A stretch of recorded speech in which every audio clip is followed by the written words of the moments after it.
Hello friends, today we will be talking about the role of opposition's party in a democracy. Some people look at opposition's party negatively. Should we do away with the opposition's party? Is opposition's party a hurdle in the path of democracy, development and growth? Let me go back to Baba Sahab Bhimrao Ambedkar and ask him what he thinks about the role of the opposition's party in a democracy. Friends, I have already discussed Ambedkar's conceptions of democracy in my previous videos, where I have said that Dr. Ambedkar has said that democracy is a form of government. Democracy is a process through which radical changes are being brought about in a social and economic domain without bloodshed.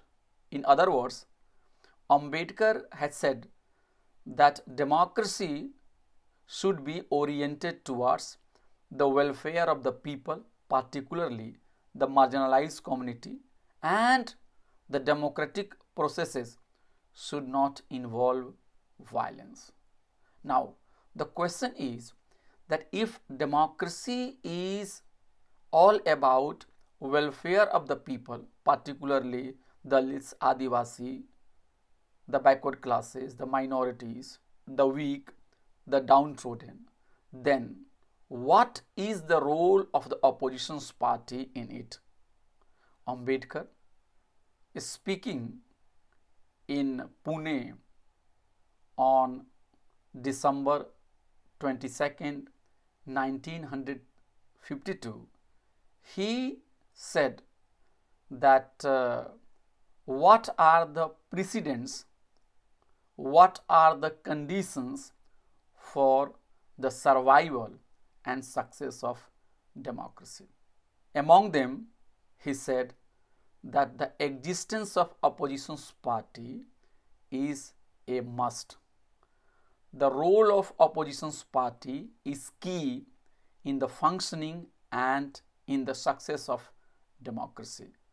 So Baba Sahib Bhimrao Ambedkar was very much against the view that opposition's party is a burden or the opposition's party is a hindrance as far as achieving quick growth is concerned.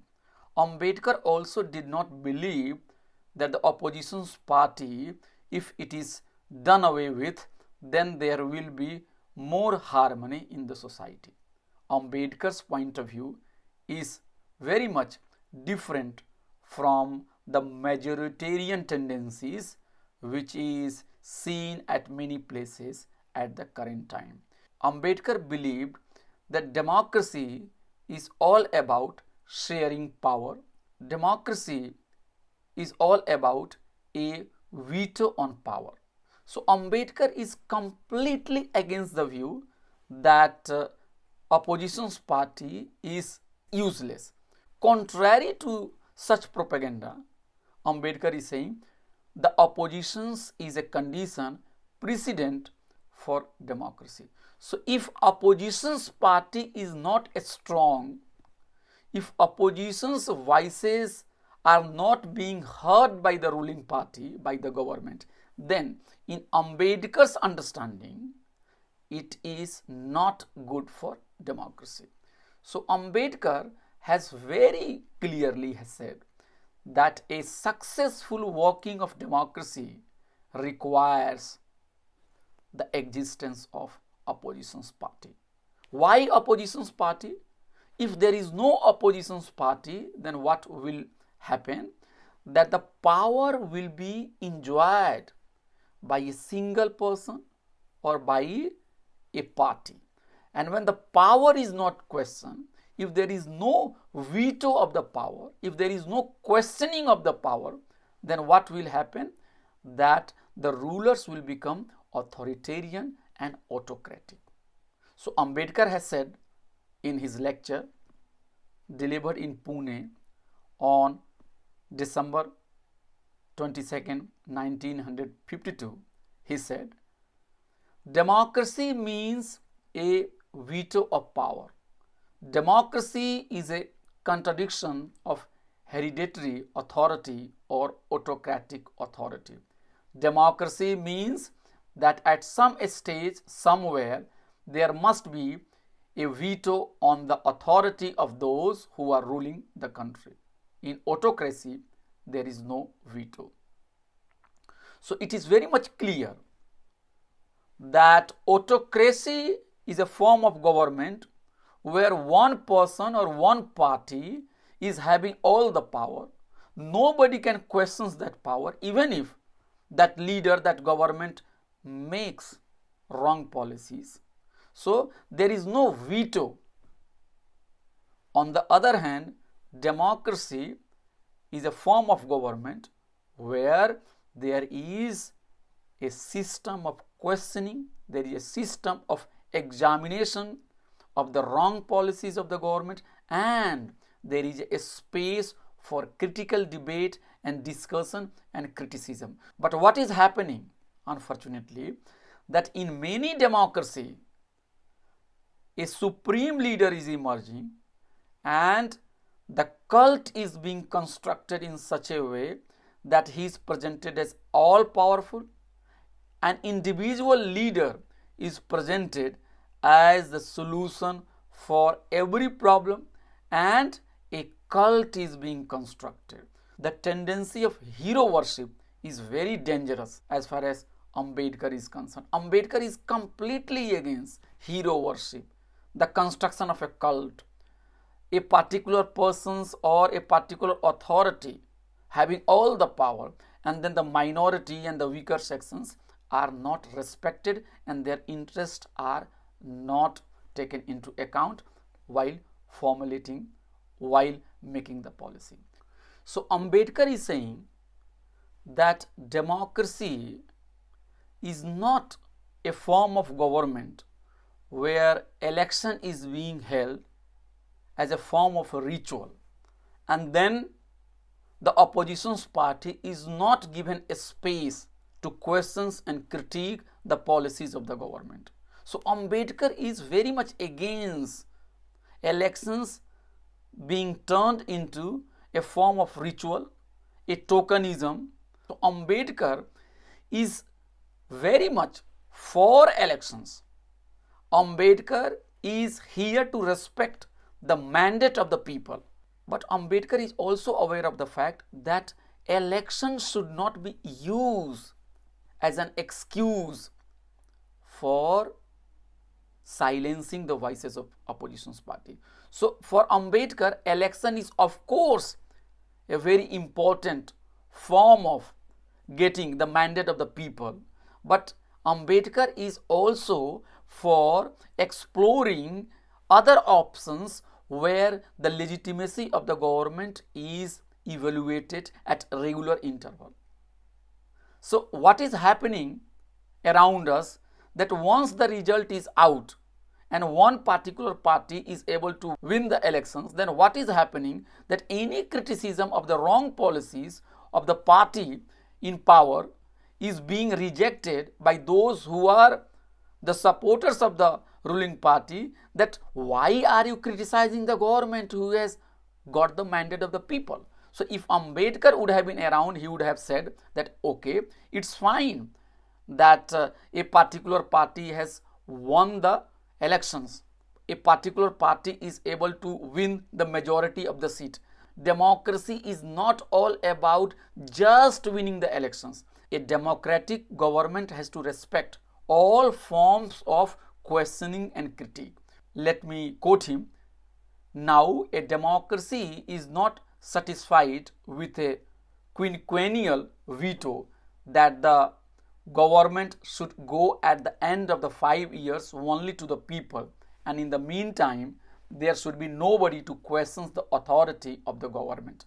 Democracy requires that not only that the government should be subjected to the veto, long-term veto of 5 years at the hands of the people, but there must be an immediate veto. There must be people in the parliament immediately ready there and to challenge the government. So Ambedkar has clearly said that elections is important. Nobody is denying the importance of elections, and the government should be formed on the basis of the mandate of the people, but that cannot be an excuse for keeping the opposition party silent for 5 years. Instead, Ambedkar is saying that we need to think about a concept that is, in his words, called immediate veto, which means that all the time the government should be examined, its policies should be examined. In a democracy, nobody is holy. In democracy, nobody is sacrosanct. In democracy, criticism should not be suppressed, and that is why Ambedkar has said in his writing that in many democracies which have become successful, the role of the opposition's party, the role of the opposition's leader are very much stressed, and in some countries the opposition's party leader is given respect, that leader is given power, and that leader is given also a space and salary and also a staff, so that the leader of the opposition is able to do his work and he should continue to act as a critic of the government. But it is very unfortunate that in our democracy, the role of the opposition's party has not been properly appreciated.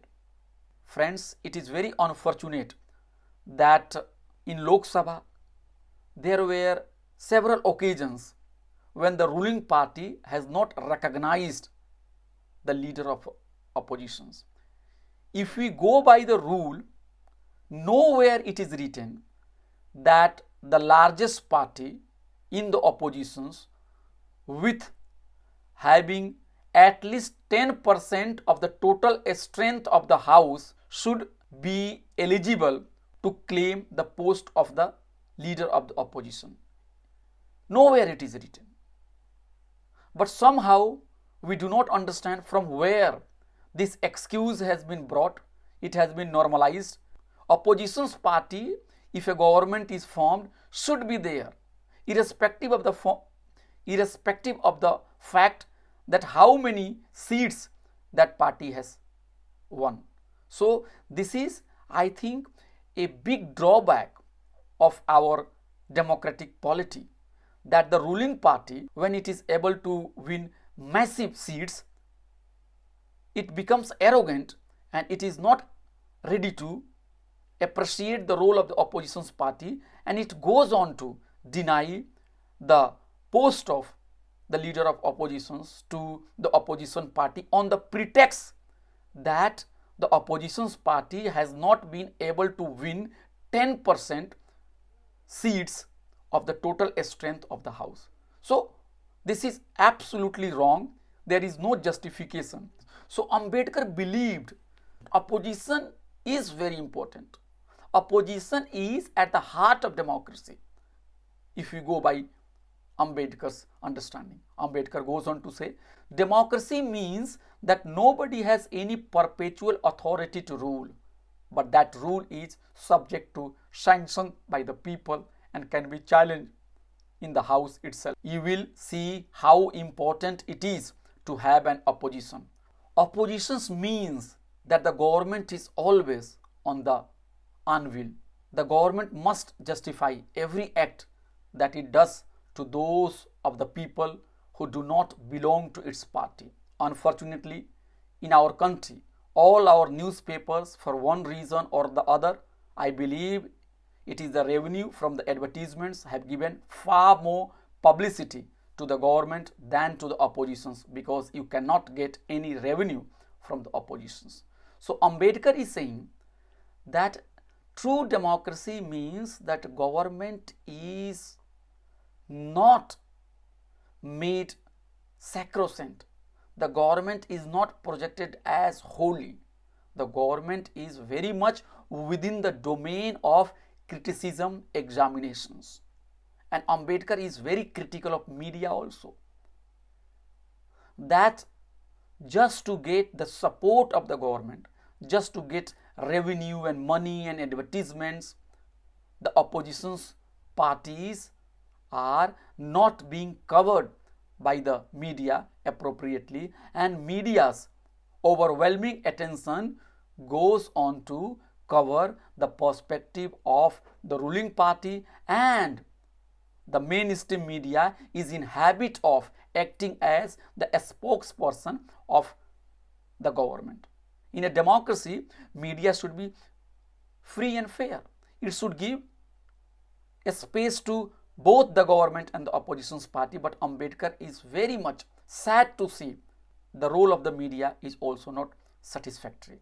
So you could see here that Ambedkar is basically arguing that democracy without opposition's leader is not a democracy. It cannot survive without oppositions, without criticism. And Ambedkar is also saying clearly that democracy does not mean that you hold election at one point of time until the next elections is held, the space for criticism is closed. Ambedkar, on the other hand, is for perpetual criticism, perpetual examination. Friends, in our polity, one nation, one election is being propagated by the ruling party. The idea is that when election is held simultaneously of the states and the center, then what will happen? That the money, the resources and the time will be saved. But in Ambedkar's understanding, it is against the democracy, because Ambedkar believes that criticism and the space for the criticism should not be closed. But the mindset behind introducing the law one nation, one election is to close that possibility of criticism.